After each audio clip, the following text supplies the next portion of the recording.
Hey guys, welcome back to For I Have Sinned. My name is Jess, And this is Lauren. and we are back with episode 24 Yay! after I think almost 3 weeks. Uh, yeah, it's been a minute. It's been a Two and minute. a half, Maybe two. two. Yeah, it's been a minute. Yeah, but I mean, both of us have just had stuff like crazy. So Yeah. it's It been happens. rough. It But happens.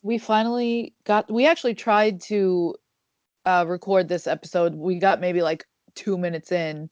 Like, I don't even think Lauren was able to say, no, Lauren wasn't even able to say who she was covering. But we got about 3 minutes in, and then my 1-year-old woke up. So, And that was a yep. wrap. Real quick, wanted to give a shout out to my girl Ashley. She joined our Patreon family. So, hey Ashley. And she also, I forgot to say this, she also reminded me to cover the Kristen Scarabelli case when we did the last 15-minute murder. Yeah. Um, she went to John Glenn, the same high school. I mean, we're younger than she was, but I actually had that on my list from a while ago and completely forgot about it. And she reminded me to do. She was like, "Why don't you do that?" And I was like, "Holy shit, I forgot. I was going to do that at some point." So Awesome. thank you, Ashley. Thanks, Yeah, Ashley. yeah, she's awesome. So today, Lauren is covering someone who I do not know. So Oh, yeah. yeah, I forgot so we're still not telling each other who we're covering. It's still a surprise every week. I know. Um, so I am going to be talking about Anthony Edward Sowell, who was also known as the Cleveland Strangler. I think I know this guy, but I don't know the case too well. Yeah, So he's like he's a black African American serial killer, and I always find those stories to be really compelling because a lot of times they don't get as much uh like press as other serial killers. It's weird how certain serial killers get a lot of coverage and others don't. mhm. This was one case that actually my husband Derek had told me he had kind of suggested for me to do because I wasn't really sure who I wanted to cover. And we had watched this documentary called Unseen, and I want to say it was on either Amazon or Netflix, but I'm pretty sure it was on Amazon. It was really, really well done. So after this episode, go watch Unseen. It gives you the point of view from some survivors. Oh, cool. Yeah. Yeah, like you said, they're not it's not represented as much. Yes. Like I remember maybe seeing an article in passing about this, or it was on Yes. the news or something, but that's it.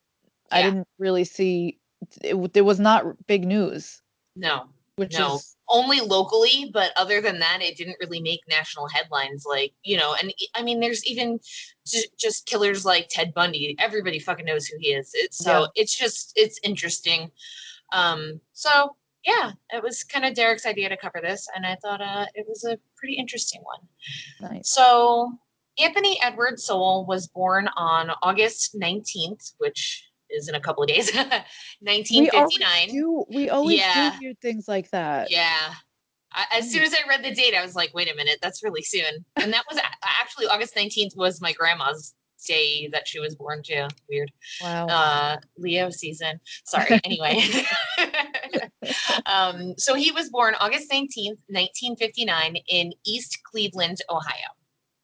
His mother, Claudia Garrison, was a single parent, and Anthony was one of 7 children who lived in a house with 2 of his siblings, a brother named Junior and his sister Tressa. He lived with his grandmother and his mother.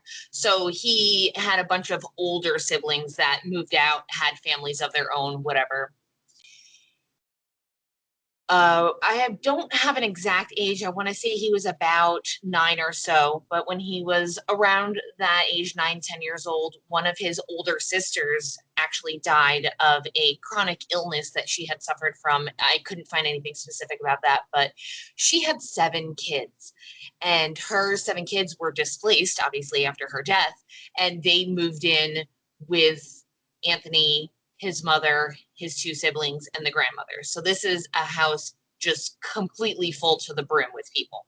That's just a recipe for disaster right there. Yeah, yeah. And they were all pretty young. They were like, I want to say maybe 14 and under, or 12 and under. So they were all pretty Oh young wow. too. So that's a lot going on in one span of time. They all just moved in. And Yeah. apparently, Anthony's mother, Claudia, was extremely physically abusive towards all of her own grandchildren that were now placed in her care.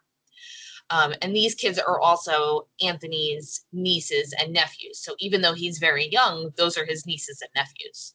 Right.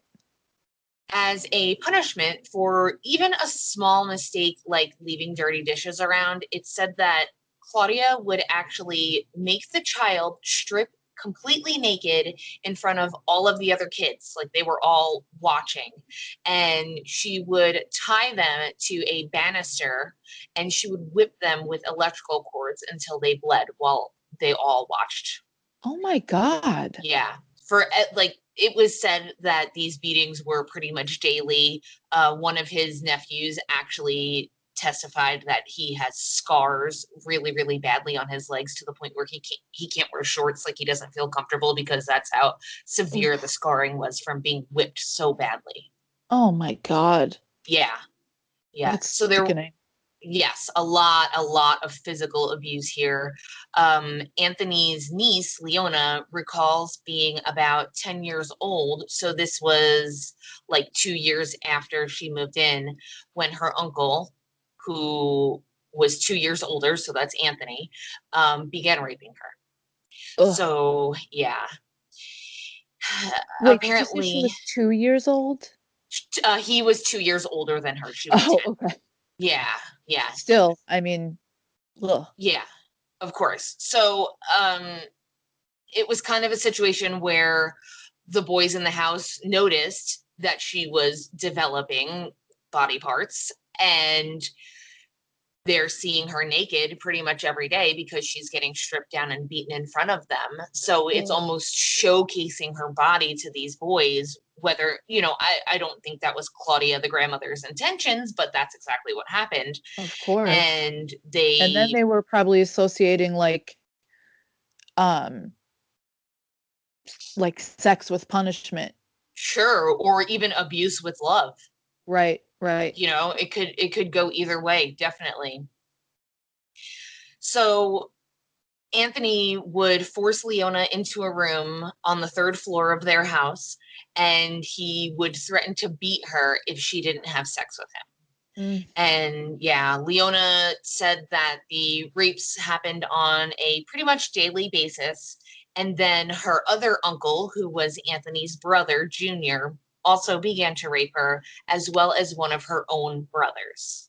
Oh God. Yeah. So this is a pretty toxic situation for everybody in that household. Yeah. Leona actually used to run away to escape the abuse. And when she would be brought back by police, she said that the beatings from Claudia would be even more severe. So it So was the pretty bad. so the mother was aware. Uh, the grandmother. Right. She was aware of what was going on. I didn't see anything that said that she knew specifically that she was being raped, but she was definitely being beaten at the hands of her grandmother. So that is reason enough for her to run away. Right. I feel like she had to, even if it's not like the information's not available, I feel like she had to have known. I don't With that know. many people in the house, you never fucking know. She could have just been paying attention to one of the younger kids. I don't know. That's all Well, just speculation, just the but fact that she would beat her when the cops would bring her home. yeah. Ugh. Yep.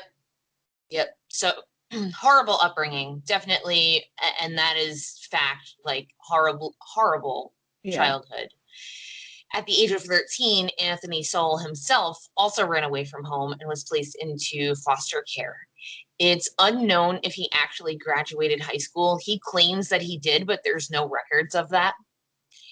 And at the age of 18, he joined the United States Marine Corps in 1978. He apparently excelled pretty quickly, and after completing basic training, he was promoted meritoriously to private first class, which my husband, Derek, is a retired Marine. So I asked him, I was like, is that really a big deal? And he said yes and no. He said to be promoted meritoriously is kind of an uncommon thing because you're basically getting promoted way ahead of schedule. Right. So just goes to show he did do well when he was in the military. He worked as an electrician on various bases. He lived in a couple of different places. In September of 1981, at the age of 22, he married a woman named Kim Lawson, and they had a daughter together. Kim was also in the Marine Corps, so that was how they met. And Kim said that she married Anthony to try to help him during his time in the Marine Corps. She wanted to keep him, basically like save him from himself. She said his drinking was very, very bad. So he at some point became a really, really severe alcoholic. And she was trying to keep him from ruining his own military career, basically. So you marry him? Well, I mean, I can testify that military folks are real quick to get married. Yeah, Yeah, that's true. that's not really a big deal when you're in the military. It's pretty much standard issue. The fact that he was in for 18, 19, 4 years before getting married actually is he was an old maid at that point.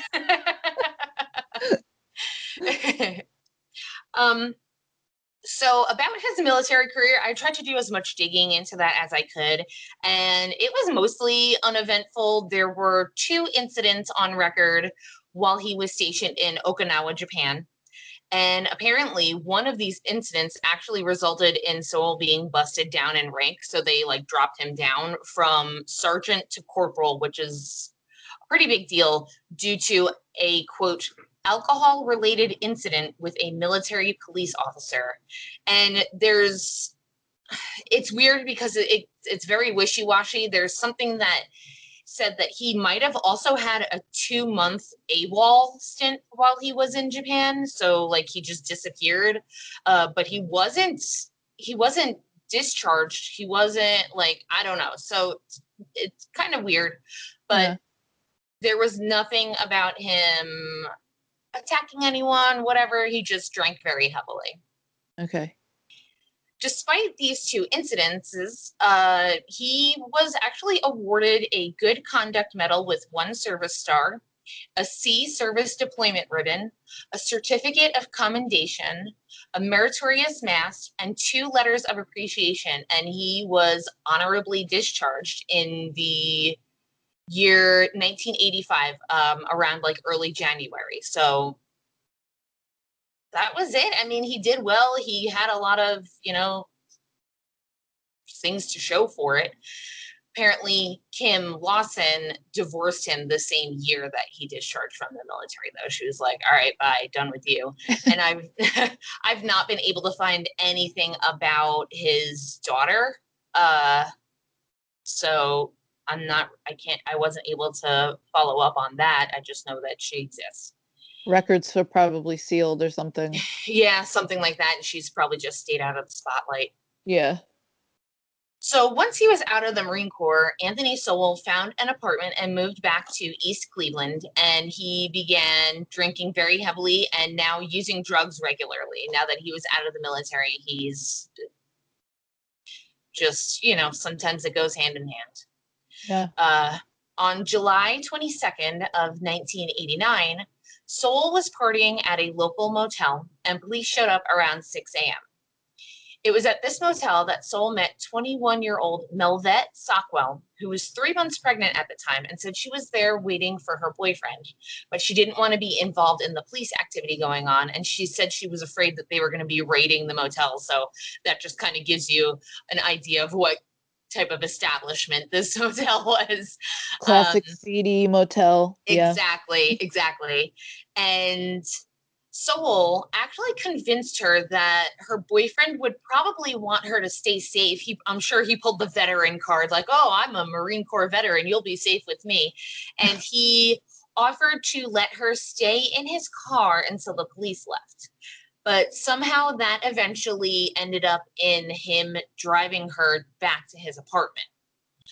I don't know the specifics about that, but as soon as they got into his apartment, Melvette said that Sowell threw her on the bed and began choking her until she could feel her body tingling, and he raped her repeatedly.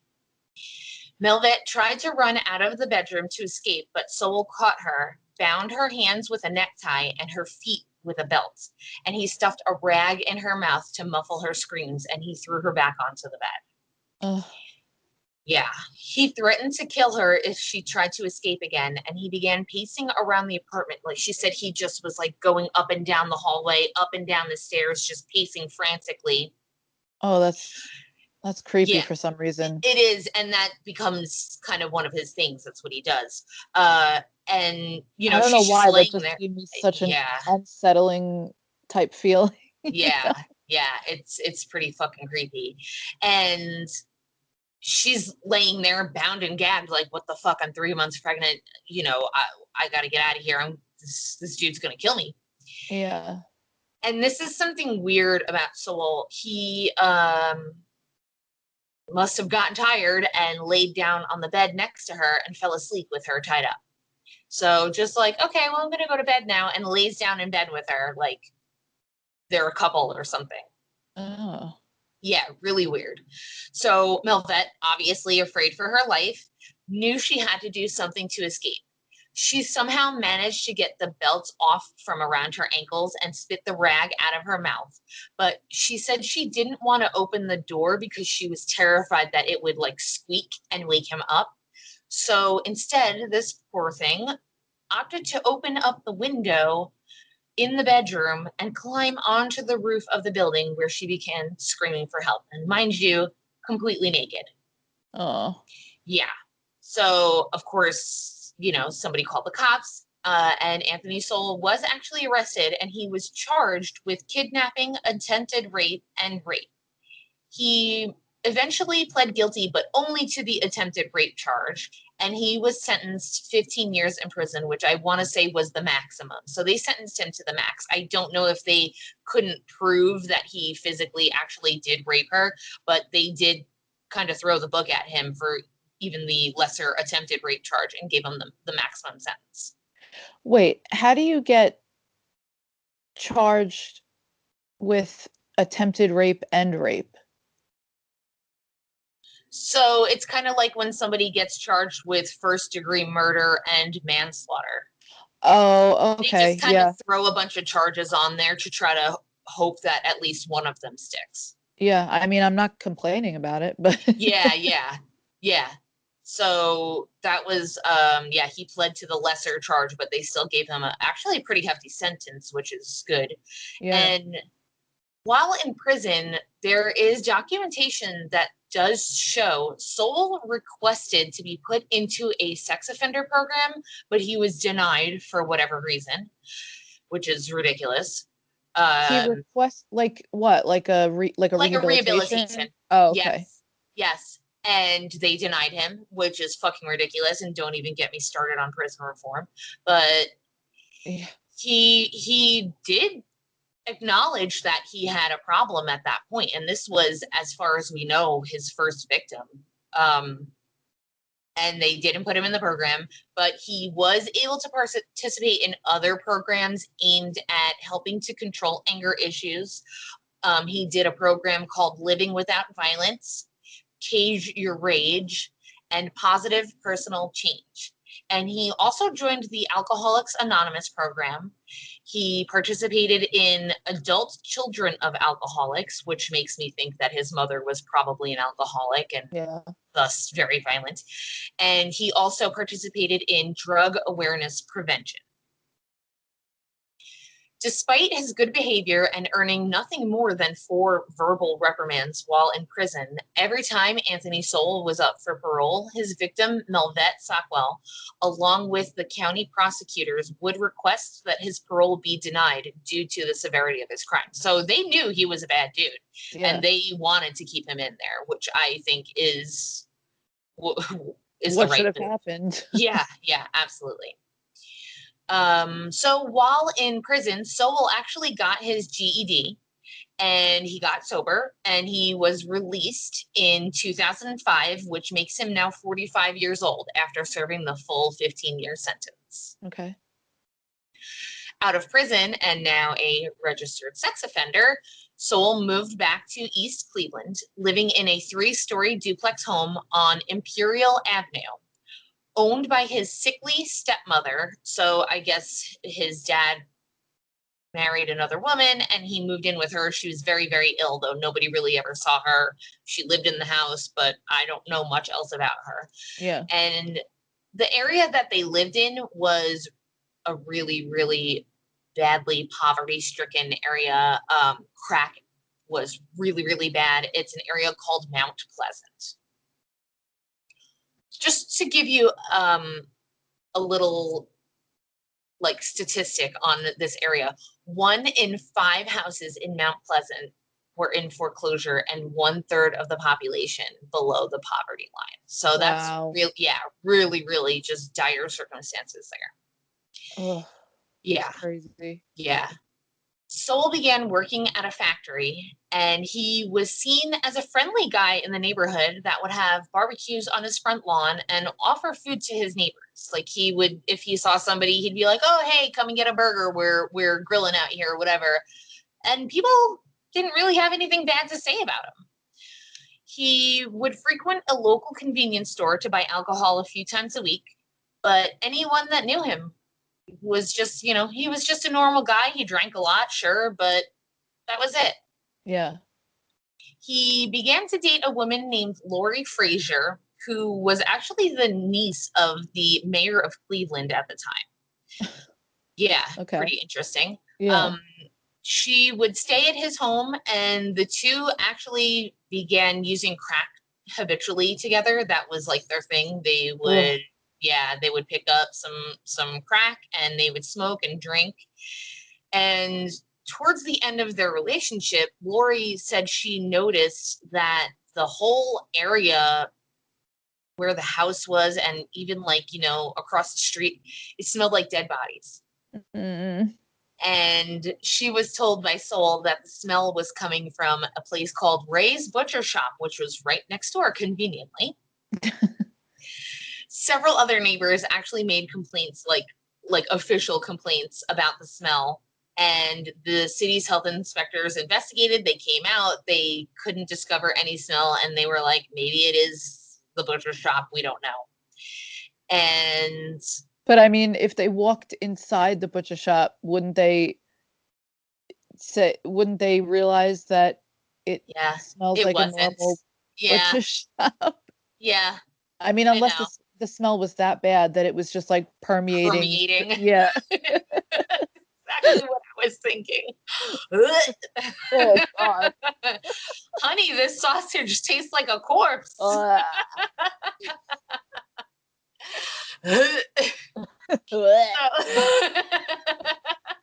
Hope you guys enjoy our puking impersonations. Not impersonations, sound effects. Yes, for those of you not actually watching us fake gag and just listening, I apologize. So anyway, rotten sausages aside, Lori Frazier and Anthony Sowell eventually broke up. I wasn't able to find an exact date, but sometime in late 2007 or early 2008, and Sowell was devastated. Like, he was completely wrecked by this. he stopped showing up to work and was fired from his factory job. And he began collecting and selling scrap metal to get by. Oh. Yeah, so he was pretty much hitting rock bottom there. In December of 2008, a woman named Gladys Wade said that she met Anthony Sowell outside of a neighborhood convenience store. Sowell invited her back to the house to hang out and drink beer. So Gladys Wade was like, yeah, sure. She walked back with him to his house. And then when they got there, she said she changed her mind. She was like, I don't know, maybe I shouldn't go in with this guy. And Gladys says it was at that point, like, he fucking snapped, punched her in the face, knocked her out, and she comes to as she's being dragged by her shirt up the stairs to the third floor of Sowell's room. My Home, God. rather. Yeah, which, if you go back to when he was raping his niece, Yeah. happened on the third floor. So there's a lot of ties to stuff that happened in his Wow. childhood. Yeah. I was gonna say this just, I mean, not to give him an excuse or anything, but this just completely sounds like all of this is trauma from his childhood and stuff that he did in his childhood, like bubbling back up to the Yeah. surface, you know? That he's like acting out now as an adult. Yeah. Yeah. So he drags her up to the third floor. She began to fight back and tried to break free from his grasp, which actually resulted in them falling down the stairs, and they broke through a window Oh in the shit. house somehow. Yeah. Gladys cut her hand on the glass and she ran out of the house bleeding and shouted for help, but nobody acknowledged her. I mean, it's just, if you ever go to a big city, you kind of just mind your fucking business. If you're walking down the street and you hear somebody screaming for help, you're like, I don't want to get involved, and you just keep fucking walking. Yeah. I was And actually just having a conversation with my aunt because I had her listen to the Kristen Scarabelli case because she went to that high school also, but obviously she's a little older. yeah, But we were talking about how, especially in busy areas, if you yell rape, nobody will come. But if you yell fire, people might come, yeah, you know? yeah, that's true. That's true. If it's anything personal, nobody wants to get involved. And Yeah. I was even, I mean, that's kind of how I was raised too. Just mind your fucking business and just keep going, get out of there, because they could go after you too, which Yeah. sucks. I mean, but when you grow up in that kind of an environment, you that's just how it is, man. Yeah. I would like to, I guess I was kind of taught the same thing in a way, Yeah. but I would like to think if I would try to help someone, but I would again, at least call 911. I've done well, of that. I've course, definitely yes. called 911. Yes, I've done that as well. But I mean, Yeah. I don't know. I would like to think that if there was a situation that I was witnessing, I would try to jump in and help, but I don't know how I would react. Like I don't know if I would react on impulse or just freeze, or, you know what I mean? Yeah, it's scary. I Yeah. I had a situation happen like that actually the other day. I really thought, and there was like a road rage incident happening behind me at a stoplight, and I really thought I was about to watch a man get shot. Uh, and I didn't fucking know what to do. I kind of froze. Like, I went to reach for my pistol because I was about to be like, no, motherfucker, this is not happening. Like, and this guy got out of his truck and he opens the back door to his cab, and he reaches in, and I'm like, oh, tell me this Oh motherfucker's gonna pull God. out a gun right now. But it was just a bottle of water, and he like opened the cab and like sprayed the water on the guy's car. But I really, for like a split second, thought I was about to watch somebody get fucking shot. Like, and I froze. I had my hand Yeah. on my gun, but I was like, what do I do? Like, I'm about to put my car in park. Do I get involved? What do I fucking do? And it was really scary. And anyway, the guy ended up driving off, whatever. But I froze, and I was like, He you threw have that. water on the car. He threw water on the guy's car, and I was about to like put my car in park and even still be like, dude, what the fuck is your problem? The guy was just sitting there at the red Yeah. light, but he drove off anyway. So I don't know, but I mean, I'm not gonna lie, I definitely was like, what the fuck is going on right now? Like, I didn't, I was, Yeah. it's you don't you it's just how it is. I don't know. It's crazy. Yeah, So I mean, I think I would probably freeze well, there was one time, I'll make this quick. There was one time I was probably like, I don't know. I was in high school, definitely. Yeah. But I was at my aunt's house, and she went to work, and I was just hanging out there, and the alarm was set because it was early in the morning, I guess. I don't really remember, but for some reason the alarm was set, and all, I was downstairs watching TV. All of a sudden I heard like a bang, and then the alarm, and I was like, oh, like it's probably just, and so the alarm company called, and they were like, uh it seems that the bedroom window was tampered with or something like that. And I was like, Shit. and I froze for like Yeah. a good like 2 minutes probably, because Yeah. I was like, if somebody's in the house. Oh, and then I kind of walked up the stairs and I saw the door was closed. So I was like, it ended up being that the dog knocked something over like Oh shit. into the window. So Yeah. it kind of, you know what I mean? Yeah. But because the dog was shut in the room for some reason, I don't remember why that was the case either.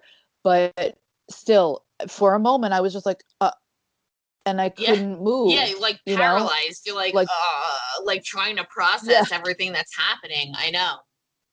I know. yeah.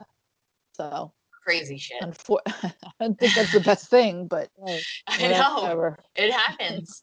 So, Yeah. so anyway, this woman, Gladys Wade, is running down the street asking for help, actively bleeding because she slashed her hand and nobody's helping. She ran into a restaurant that was nearby and asked them to call 911 for help, and they were like, nah, we're not getting involved. And Wow. yeah, she ended up actually having to find a payphone and call 911. Oh, oh my God. Yeah, nobody wanted to help her. They just thought she was, honestly, they just thought she was a crackhead, and they didn't want to help her because that was her reputation. She was a user, and that was the reputation that she had in that area. Nobody gave a fuck about her. They didn't want to help her. That's So I know, that's and so that's going to be a big theme here. That's going to be a okay. recurring theme here. Yeah, so keep that in mind. She met with a Okay. detective, and she wasn't taken seriously. She had a criminal history, and despite Anthony Sowell being a convicted and registered sex offender, she was told basically it's your word against his. He was also arrested and questioned, but he said that Gladys attacked him and tried to rob him. And since Gladys herself had recently been charged with assault in another incident, nothing was done about it. Ugh. Yep. The detective said Gladys wasn't a credible witness. And even though the police went and found Gladys's clothing and her blood at the house on Imperial Avenue, the prosecutors said that they didn't have enough evidence to press charges and released Anthony Sowell. Mm. And meanwhile, this guy has already been in jail. Like, Yep. uh, Yep. But they were like, I mean, she's a crackhead. It's her word against his. She probably did try yeah, to rob him. of And course, yeah. yep. These victims are just written off. It's fucking crazy. Mm. On September 22nd, 2009, a woman named Latundra Billets, who had actually become friends with Anthony Sowell and his ex-girlfriend back in 2007. So this is somebody that she actually knows him pretty well. They used to hang out a lot. Latundra said Yeah. she knew Sowell always had crack on him, so she went to his house with him. And when he brought her upstairs to the second story of the house, she actually asked him, like, "Yo, I heard rumors about you, like going after, somebody, whatever." He denied everything. He was like, "Nah, I didn't do that." And they were smoking, doing crack, whatever, drinking. And then she said all of a sudden he asked her to turn around. So it's weird with him because he has this like switch that just flips. Yeah. And now all of a sudden he's It's doing some. also, yeah, I was gonna say it's also interesting, not interesting, but it's also really sad how drugs can have a hold over you. Like you're going to this guy's house, you've heard these rumors about him, so you're gonna go in his house because he has drugs, but then you're gonna ask him about this rumor, Yeah. and it's just The survivors talk about that actually quite a bit too. oh They're okay like, yeah, we didn't care. We just wanted to get high. All yeah we cared about was getting our next fix. So yeah, you're right. It is the addiction that has such a strong hold on them that they're mm, willing to put their safety on the mm, back burner just to score. Definitely. mm, mm. So he asks her to turn around, and Latundra says she doesn't want to. So he began choking her. He punched her in the face while demanding that she take her clothes off. He raped her and choked her with an extension cord until she blacked out, and continued raping her until she regained consciousness.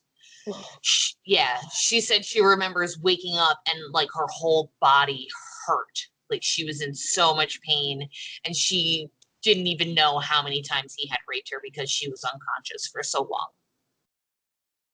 Oh Yeah. God. She recalled the surprised look on his face, and she said she thinks that's because he thought she was dead. So it was almost like he was surprised that she was still alive.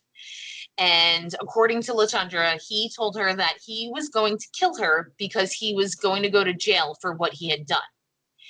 So he was like, she's gonna rat on me, basically, because he raped Right. her, so he didn't want to go back to jail, so he was just gonna kill her and just be done with it. And she said, she was like, I don't know how or why, but I was able to convince him that I wasn't gonna tell anyone. She's one of the victims that's in Yeah. Unseen.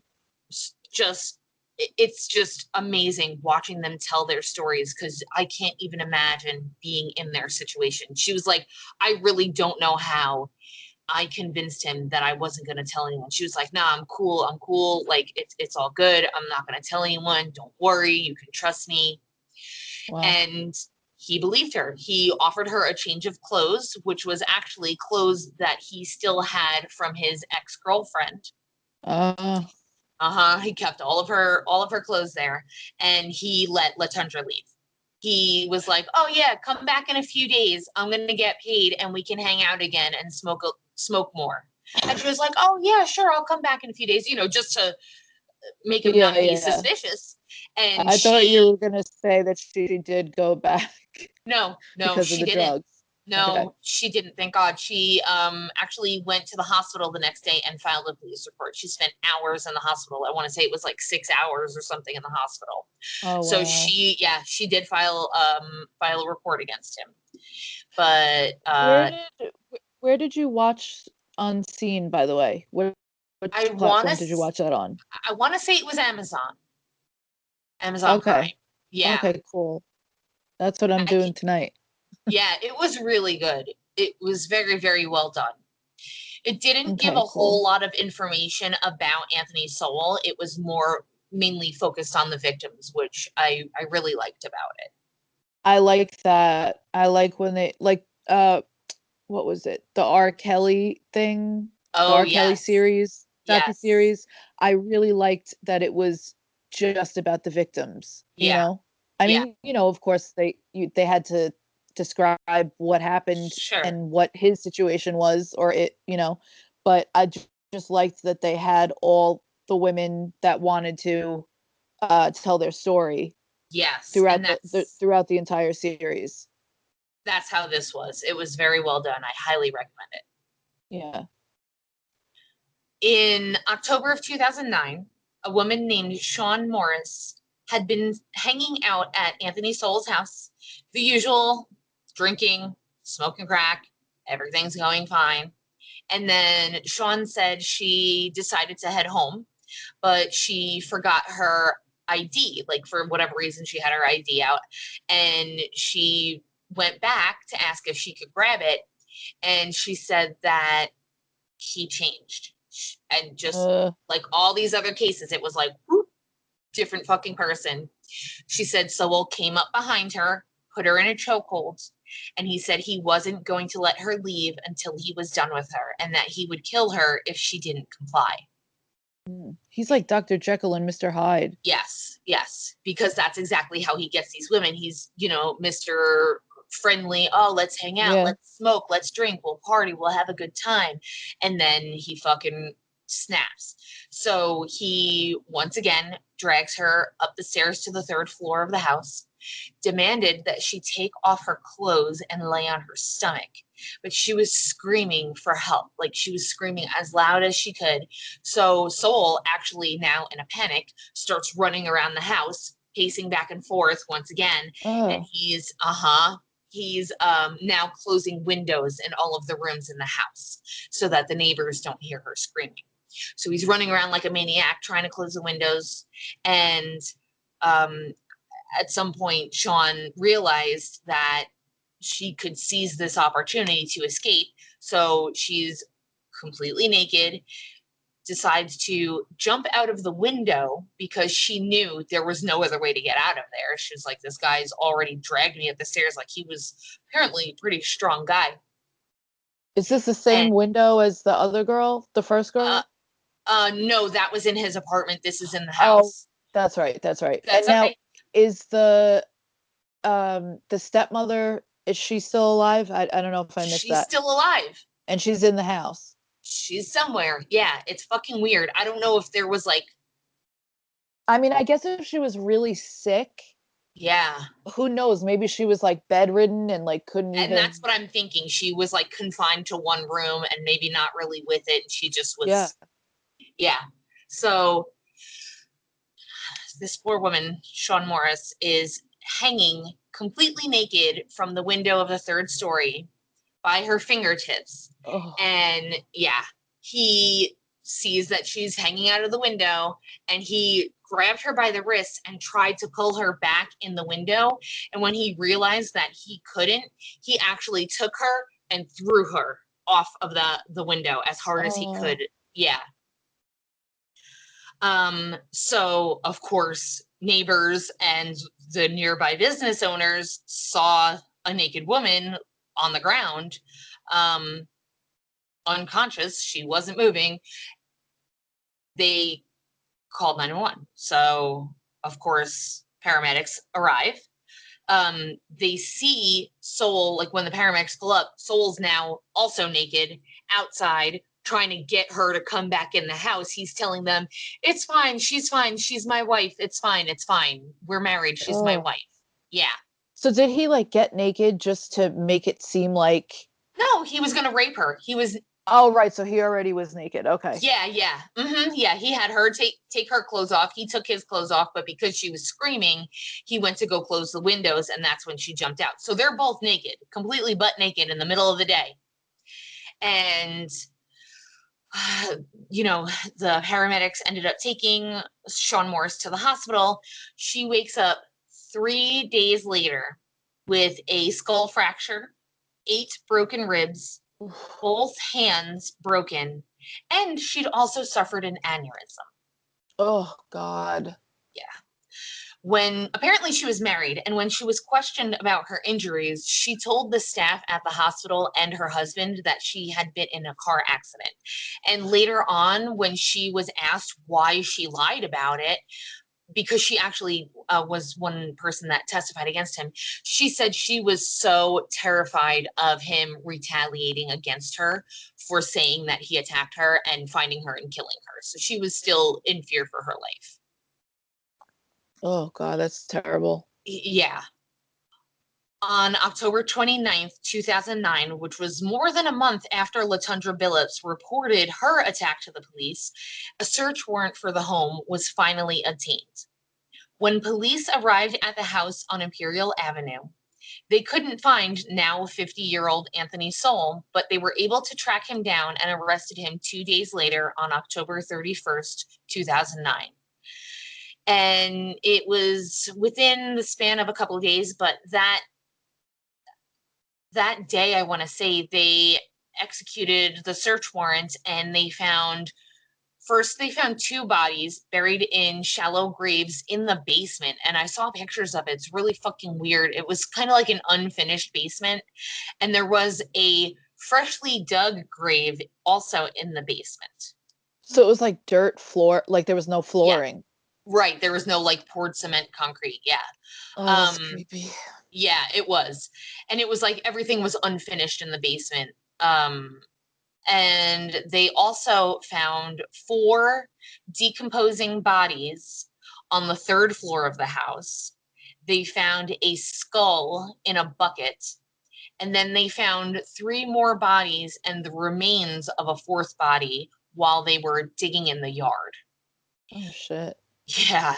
So in the 4 years that Anthony Sowell had lived at that house, he managed to kill and hide 11 women's bodies, along with raping at least 3 living victims who managed to escape. Wait a second.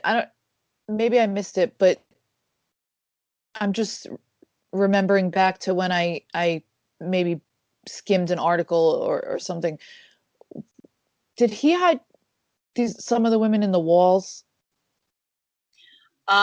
No, they were just like, there was one woman who testified that she just saw a dead body sitting in a chair. He didn't even try to conceal them. Yeah. Oh, Yeah. God. Yeah. It's fucking crazy. So Sowell was charged with 11 counts of aggravated murder and 75 counts of various charges such as kidnapping, rape, tampering with evidence, robbery, and abuse of a corpse. And he was held on $5 million bond. Wow. Yeah, they did not want him going anywhere. His trial was originally scheduled to start on June 2nd, 2010, but it was pushed back 4 different times, which twice was actually at the request of his own attorneys, saying that they needed more time, they needed to gather evidence, blah, blah, blah. And eventually, the trial began on June 6th, 2011.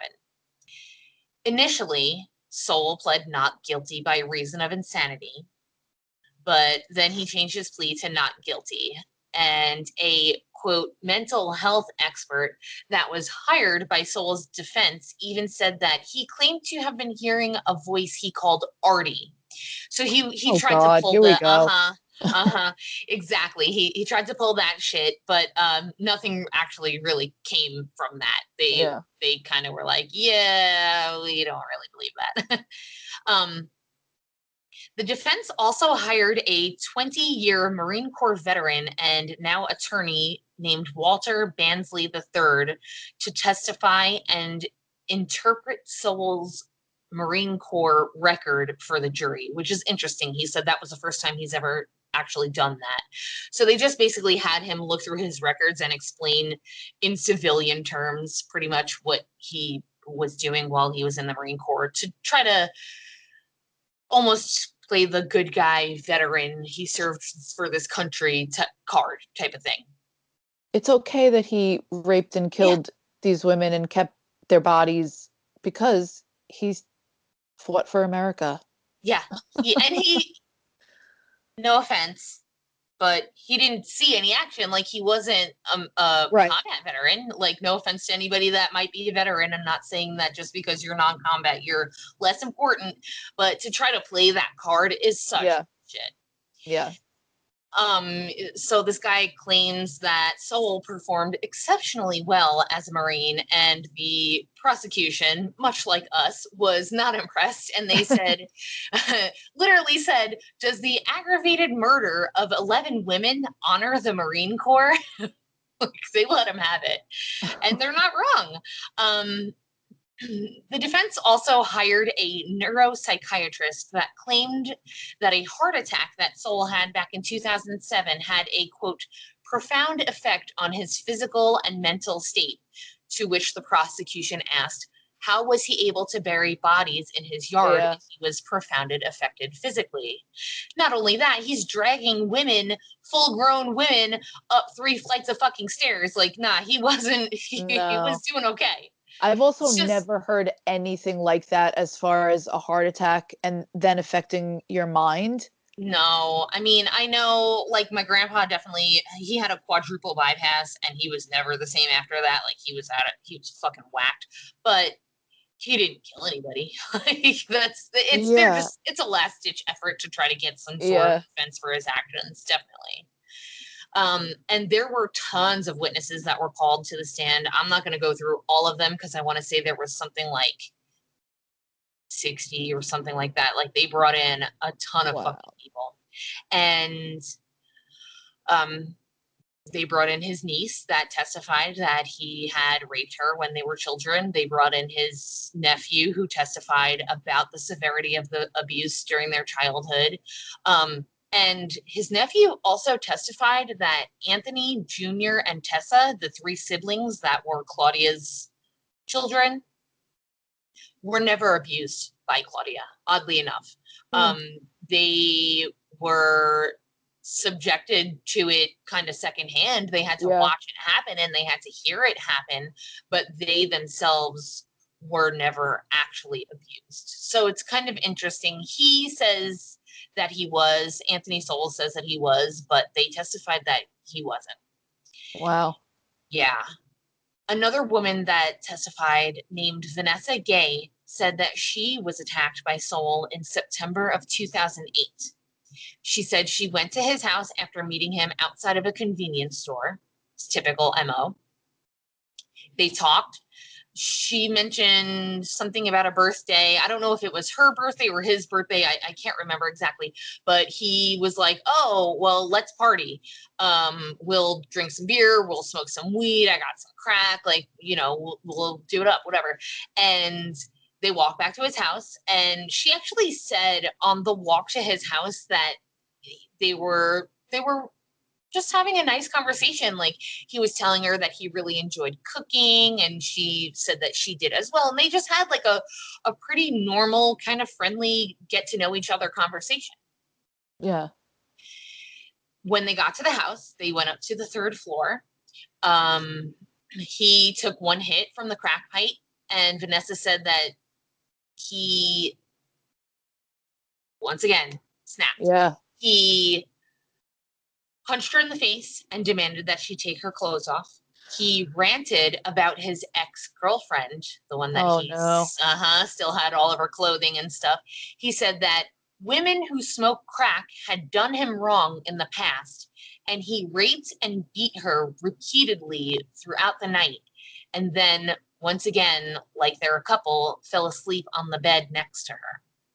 This is almost like a Ted Bundy thing, how he was killing women that resembled his ex-fiance Mm-hmm. or ex-girlfriend that I think what did he proposed to her and she turned him down or something. And but She whatever, but Yeah, there's definitely ties to failed relationships here for sure. yeah. And Vanessa actually also managed to convince him that she wasn't doing anything wrong. She was like, I'm gonna stay here. I'm not gonna leave, but I have to use the bathroom. So he let her use the bathroom and he was like, oh, it's down the hall. So while she's looking for the bathroom, she passed by a room with a tarp hanging up. And she looked into the room and saw a.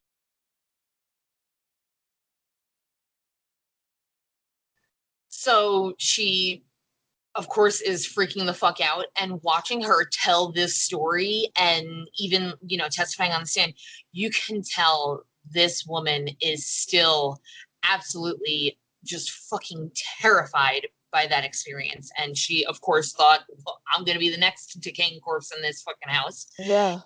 And she somehow convinced Sowell to let her go. And she said she also never reported it to police out of fear. She was just terrified. It's so strange how some of these women convince him to let them go. Yeah, not But then many, but some of them no, managed to. that's what's weird about it is that it's just a few of them or just a Yep, couple of them, you know? yep. It's interesting. And there have been a couple more.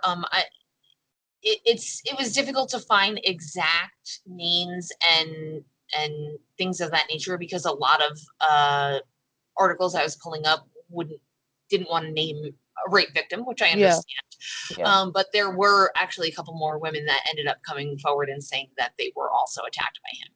Wow. Yeah. Gladys Wade, Latundra Billups, and Sean Morris also testified in court against Sowell. And Sowell said, I don't know what happened. It's not typical of me, and I can't explain it. And I know it's not a lot, but it's all I can give. I'm sorry.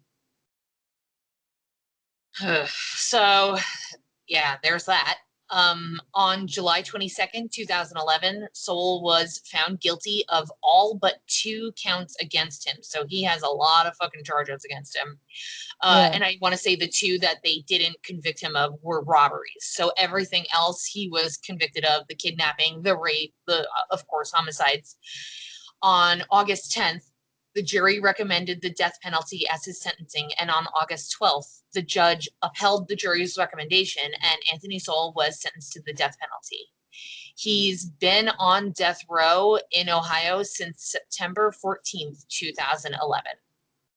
Huh. Yeah. His 11 victims were Crystal Dozier, who was 35 years old, believed to have been killed in May 2007. That was his first victim. Then Tishana Culver, 31 years old, believed to be killed June 2008. LaShonda Long, 25 years old, believed to be killed August 2008. Michelle Mason, 45 years old, killed in October 2008. Tanya Carmichael, 53 years old, killed in December 2008. Nancy Cobbs, 43, killed in April 2009. Imelda Hunter, 47, also killed in April 2009. Talacia Fortson, 31, killed June 2009. Janice Webb, 49, killed also June 2009. Kim Yvette Smith, 44, killed in July 2009. And the last known murder victim was Diane Turner, who was 38 years old and killed in September of 2009. Oh God. Yeah. These are all Black women, right? Yes. So all of the 11 victims were identified by their DNA, and they were all Black women who were known to have been addicted to drugs or mentally ill or were prostitutes. Only 4 of these women were actually reported missing by their families because they just disappeared so often it was normal. So Wow. they weren't ever even expected back home, or because their families didn't have faith in the police to actually do anything about it. So they took matters into their own hands. They posted flyers, and one family member actually noted, whoop, I dropped my microphone. Sorry. Technical. One family member actually noted that all of the missing persons flyers on Imperial Avenue would disappear. Imagine that. I wonder why. So yeah, so that is definitely something that is really important about this case, is that Anthony Sowell, Black man, we've talked about it before, usually almost always serial killers kill within their race, which is an odd trait of serial killers, but that's typically how it is.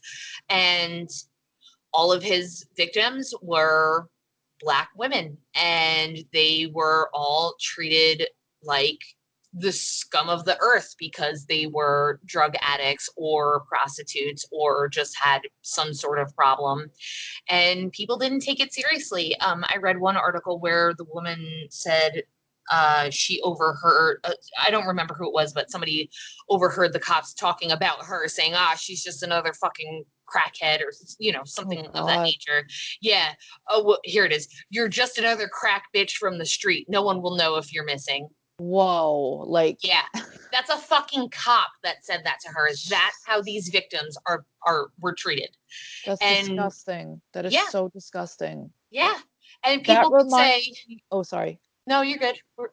I actually believe I brought this up maybe during the Samuel Little episode. That cop, Daniel Holtzclaw, he was white, or I think he was like white mixed with Asian. I don't know, whatever, it doesn't matter. But Oh yeah.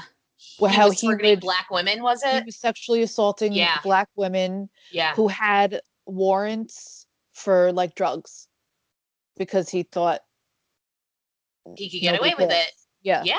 And Yeah. he got quite, I mean, he was used as an example, and he got a good amount of time. I don't know Yeah. exactly how long, but he got a good amount of time. Yeah. They gave him a pretty hefty sentence, which Yeah. was good. Yeah. But it's But that's situations like rare. this. Yes, absolutely. And it's situations like this where people say white privilege doesn't exist. But I mean, fucking case in point here, it's all black women and nobody gave a fuck. And people can say, oh, well, their own families didn't even report them missing. But a lot of them were like, yeah, because what are the fucking cops going to do? We live in one of the poorest areas in the country, and they don't give a fuck. And that's No. made pretty obvious. It took more than a month after LaTundra Billups made a fucking report and went to the hospital and was, I'm sure they did a rape kit on her or whatever, but like more than a fucking month to even go after this guy. They don't care. They don't care. They don't Yeah. value their lives. They don't fucking care.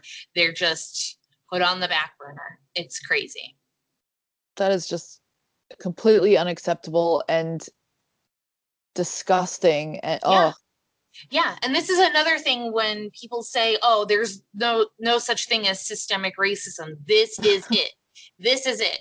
Not to get on, a whole tangent and all of that, but this, I mean, it plays a big fucking get part. on a Yeah. whole tangent. You know what I'm saying? Like it, people it are plays a big fucking part in this case, and the Samuel Little case as well. Same thing. All of his victims were drug addicts and prostitutes, and he's claiming he had fucking like 80 victims, and yeah. it's just, I mean, the proof is in the pudding, dude. Like this, Yeah.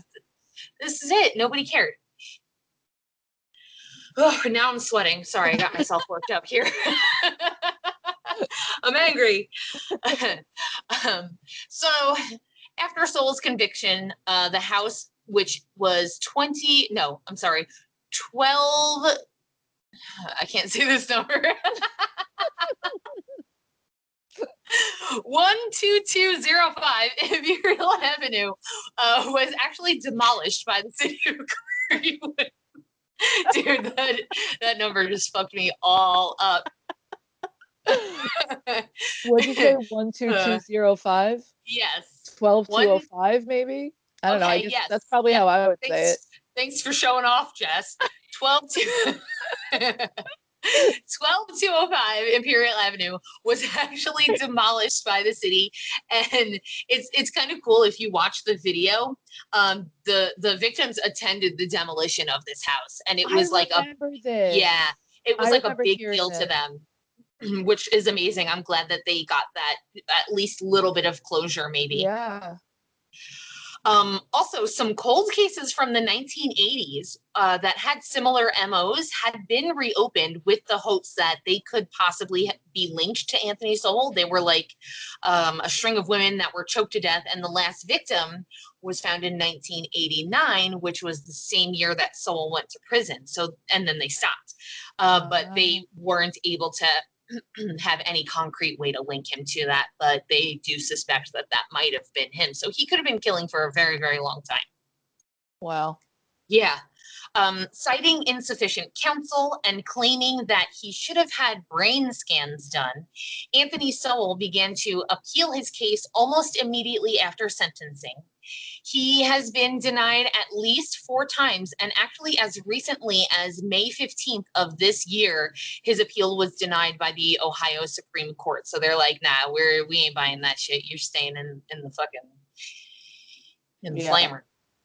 You know, it's funny because pretty much almost all of these murderers, it's like they're all narcissists in some way, because they just want to appeal their cases like immediately, and it's like, you got caught doing something terrible, just fucking shut up.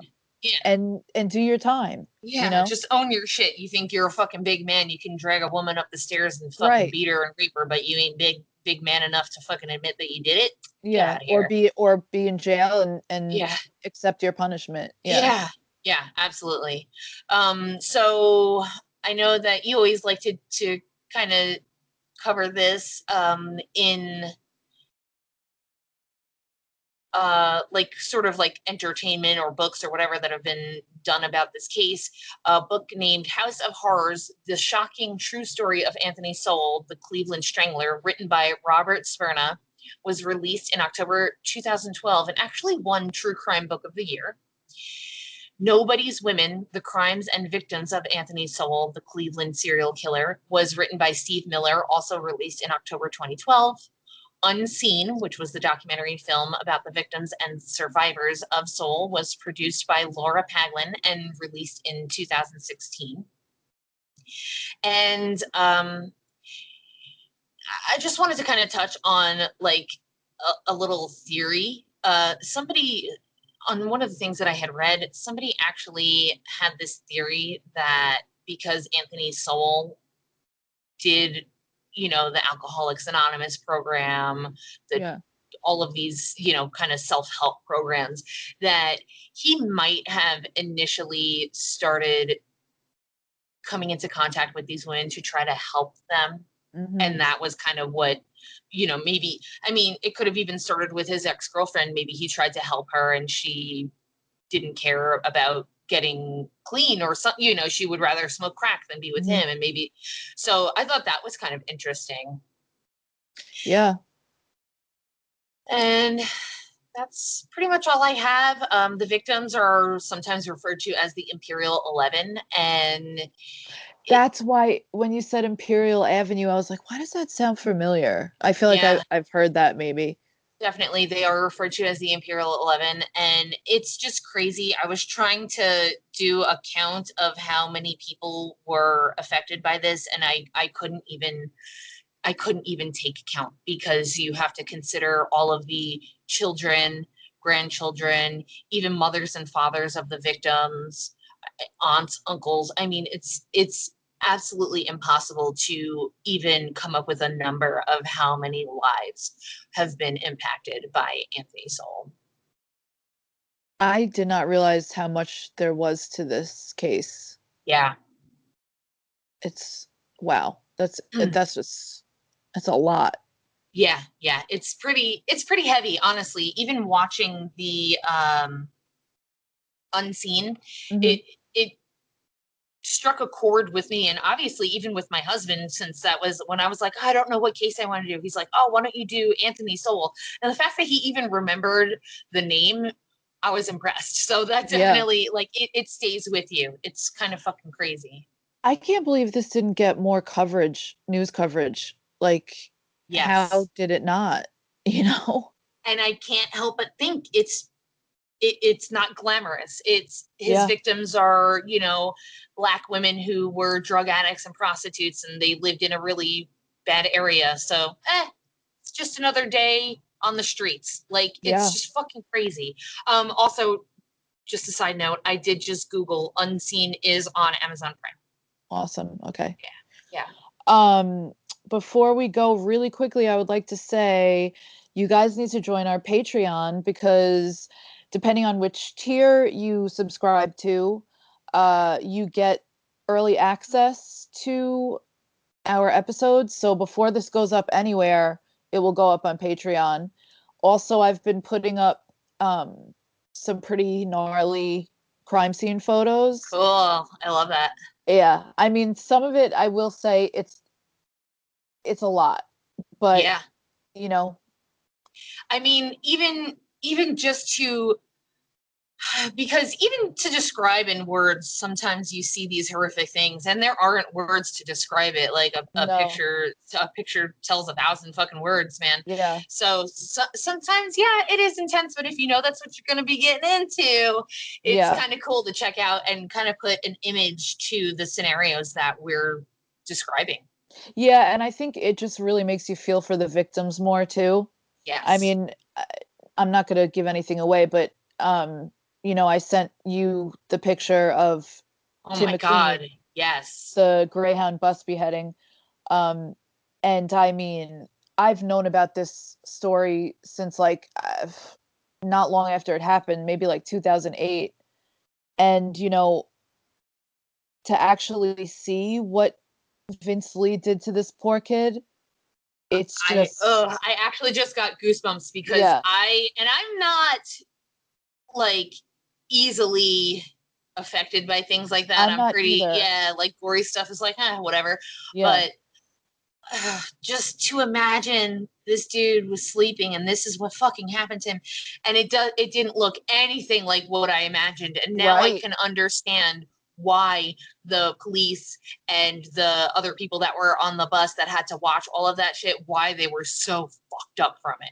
Yeah, It's right. Like insane. there was the one uh cop that killed himself like Killed 6 years himself. later Yeah. or something because Yeah. he couldn't deal with life after that. Yeah. And seeing that image, I was like, oh, yeah, that makes sense. Definitely can see why that would drive somebody to fucking want to kill themselves after seeing that shit. Yeah, I mean, I don't So, know how you come back, I can't imagine, not saying I would definitely commit suicide. I'm just saying I don't know how you ever get some sort of normalcy back, right, that's going after to stick seeing with something you. like that. Yeah, yeah. Yeah. But anyway, yeah, if you guys are interested in seeing some pretty terrible things, no, it's not everything we post on there is terrible, but it's just if you're interested in that type of stuff and crime scene, it's not just like the victims either, it's the actual crime scenes. Um, like I've got Luca Magnotta, uh, and what was the victim's name? Jun Lin. Mm-hmm.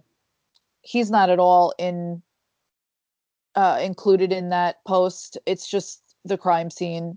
Okay. So I don't know. I just think that's interesting. Crime scene photos are very interesting to Sure. me. So Yeah. yeah, I mean, if you guys want to, I mean, we're starting at like $3, so we're not asking for a lot of money. Yeah. There are certain tiers that if you want, like we've got some merch going now, so those are a little bit more, but consider it because it's worth it. Yeah. Support Yeah. us. Thanks, guys. Yeah. All right. Well, we will see you for a 15-minute murder, hopefully a lot sooner than this Oh, last yeah. episode. But Yeah. hope you guys are still staying safe. Wash Uh, your hands. yeah, stay safe, wash your hands, Don't kill don't your kill your family. family. All right, sinners. We'll see Bye, you next time. sinners. Bye, sinners. Thanks for listening or watching / watching, whatever. Bye. Bye.